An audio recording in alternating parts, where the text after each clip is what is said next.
All right, so we are 1 week away from spring break, almost there. Need that break, but it is week 6, day 1. So we started phase 3 over again, did my dynamic warm-up, then went into my 2 sets of 8 each leg on barbell walking lunges, dumbbell single leg Romanian deadlifts with stability at the top for 2 sets each leg, dumbbell incline chest press for 2 sets of 8, dumbbell flies for 2 sets of 8, single arm dumbbell row, 2 sets of 8 each arm, floor seated cable pull downs for 2 sets of 8, chest down incline rear flies for 2 sets of 8, seated Arnold press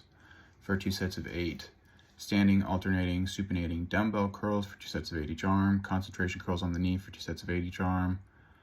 seated single arm overhead tricep extensions for 2 sets of 8 each arm, and dumbbell skull crushers. This week we started our respiratory physiology. So been utilizing my little draw board a little bit more. So kind of what I wanted to talk about today is how we use the pressure from the air around us and the difference in pressure in our lungs to kind of allow for that transport of oxygen and air into our lungs and the exhalation of our CO2 and other excretants that we get out of our body when we breathe out. So the big thing that I wanted to kind of cover today, how the air is usually somewhere around 106 milliliters of mercury, then through bulk flow, which is just that process of allowing that air in, we contract our diaphragm down to allow for less pressure to be in our lungs, so we can allow that pressure to flow that air into our lungs, expand our lungs, fill them up, allow the alveoli to kind of capture that